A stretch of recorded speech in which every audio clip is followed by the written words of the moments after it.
We caught up with Riki Manarangi recently while he was attending the Apec Summit, COP28 in San Francisco last month. There's more to this overachieving tāne Māori than meets the eye. Not only does he have a Masters of Law, he served on the Hamilton District Council, put his hat into the ring for the Hamilton Mayoralty. He's also an entrepreneur who started a company called Lonely Seat.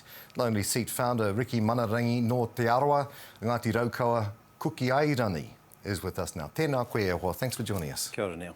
Talk to us about Lonely Seat. Where did the idea come from and what are your expectations? I think the biggest thing with products that I think that go far is that it comes from a personal pain point. And I'm somebody that likes to reuse things, and I've got an old whare, I've got lots of old things in that whare as well. So for me, moving things around was quite tricky. I have lots of things, older things. They're fragile. So I think somebody would be more willing to look after it if we had a bit more of a connection with that person. So, and at the same time, I know that there's cars all over the place, so that the ability to move things around should be a lot easier than meets the eye. But the missing piece was the technology. So. It enabled me to go, hey, look, how do we solve this from a technological standpoint? And how does Lonely Seat work?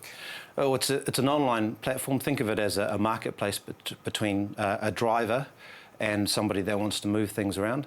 So if you're driving from Pōneke up to here, up to Tāmaki Makaurau, you've probably got some capacity in your vehicle. Even if you've got a full carload of whānau, you've still got some space in there to move somebody's item around. So what the platform does is it enables the person that is driving to look for something that they can actually bring up and support somebody. So it's like this, right? You've got a table that's valuable and you want to be able to put that, take that table without having to wrap it up and make sure it's all protected, and someone's going to bring it for you. So what's in it for the driver? Well, the driver's going to be going that way anyway, so there's no financial benefit to drive from Pōneke to Tāmaki Makaurau to deliver a table.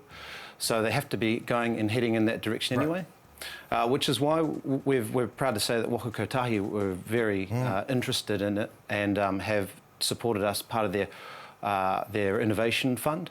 Which is a big deal.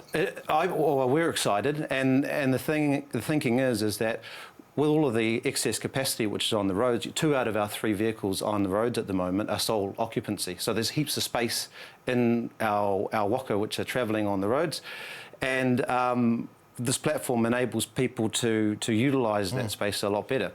And so ultimately those consignments that you would normally see in bigger trucks as they're being broken up will be democratised, distributed by everyday people. So you say that the drivers, even though they're going in that direction, are just doing you a favour, or do they get something out of it? Well, they're rewarded. Essentially their expenses are subsidised. So they will be going out of the way. They get a payment. Correct. Right. Yeah, that's right. By Lonely Seat. Yeah, so that they get we're the middle person that facilitates that transaction, a little bit like Airbnb. So how much of an impact did COVID have on your business? Because you started it just prior to lockdown. Yeah, I wouldn't say it was the best timing. I think had I done it recently, I probably have a bit more of a runway. So I had to just taiho on the platform. It was built, and the provision to build an app, which is really where Waka Kotahi are interested because of the ability to track it. To see movement, correct, of consignments and freight and people. The opportunity is now, because we've gone through that period of COVID, there's a lot more certainty now. And so it's not a bad thing to have someone like Waka Kotahi as a partner, if you like. Oh, it's fantastic. We're humbled to have them as a partner, absolutely. And how much sacrifice is it to go through a startup like this? I mean, you're pulling your hair out? If you had a look at me 4 years ago, probably would have had a few less grey hairs. So you're right. There is a lot of sacrifice, and looking at the ceiling and wondering where the next dollar is going to come from. But I think that most entrepreneurs can empathise with that. Well, the ones that are dedicated to their kaupapa. So the app isn't ready yet. It's going to be ready soon. How do people connect? How do people get online? Well, part of our arrangement with Waka Kotahi is we're going to be holding events in the local communities. So there'll be parts of Tāmaki Makaurau, down Kirikiriroa, and also over in Tauranga that will be holding some events. So I'll make sure that information's available to everybody. Okay, where to from here? What's Oh, next? it's all dependent on the community, essentially. You know, they're going to guide us in terms of what we need to do and make sure that their needs are met. So we're going to be guided by our community and whānau. And so you can certainly iron out some. So can people click onto it now?